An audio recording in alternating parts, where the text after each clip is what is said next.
आजच्या विजयाकडे कसं बघता? महाराष्ट्रामध्ये 17 विधान परिषदेच्या जागेची निवडणूक होते. 17 जागेपैकी 6 जागा भारतीय जनता पक्ष आणि शिवसेनेच्या बिनविरोध निघालेल्या आहे. त्यापैकी 11 जागेची आज निवडणूक होते. गेले 8-10 दिवस जे चित्र महाराष्ट्रामध्ये पाहायला मिळालं त्यावरून एक स्पष्ट होतं की आत्ता ज्या काही 11 जागेच्या निवडणुका होतात त्या 11च्या 11 ठिकाणी आम्ही मोठ्या प्रकारानं निवडून येऊ आणि या ठिकाणी कुठंही काँग्रेस किंवा राष्ट्रवादी किंवा उद्धव सेनेचं अस्तित्वसुद्धा या निवडणुकीत आम्हाला पाहायला मिळालं नाही. त्यामुळं आगामी जो काळ आहे तो NDAचा काळ आहे. लोकांचं जनसमर्थन आहे.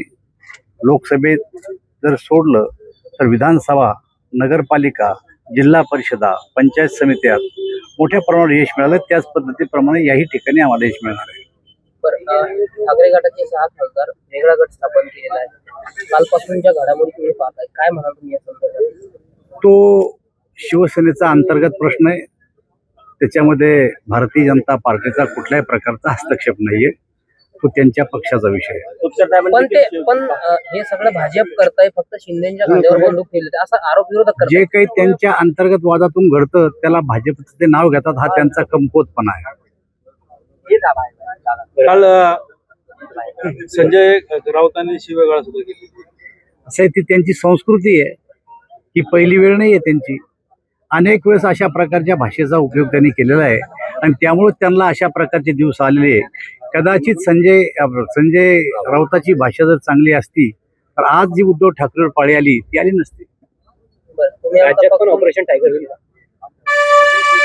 भारतीय जनता पार्टीचा असा कुठलाही ऑपरेशन टायगर करण्याचा कुठं प्रयोग नाहीये.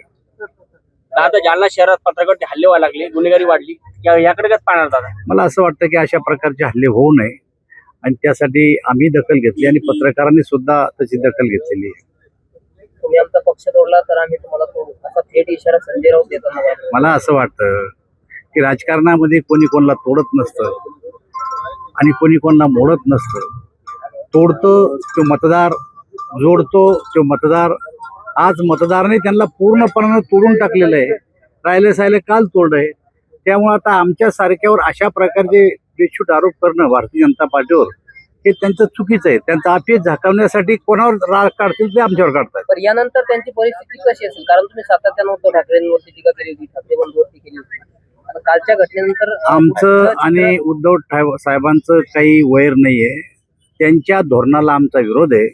असंघाशी संगत करून मागच्या काळामध्ये त्यांनी बाळासाहेब ठाकरे आणि प्रमोद महाजनांनी जी युती केली होती ती युती तोडली आणि काँग्रेस, राष्ट्रवादी काँग्रेस ज्यांच्या विचाराशी त्यांचा आणि आमचा कुठं ताळमेळ खात नाही त्यांच्याशी युती केल्यामुळे त्यांच्या आणि आमचा वैचारिक वाद आहे.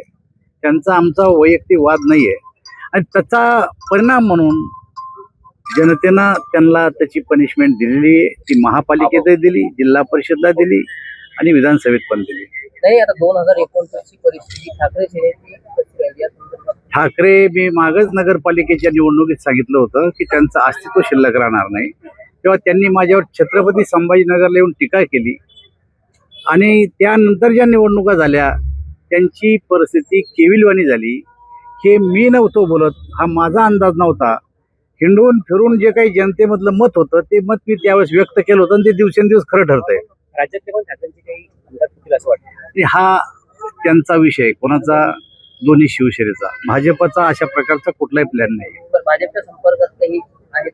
आम्हाला संपर्कात ठेवण्याची गरज नाही. आमच्याकडे भरपूर आहेत आणि आम्ही असं काही कोणाच्या फोडतोडीचं राजकारण करत नाही भाजप.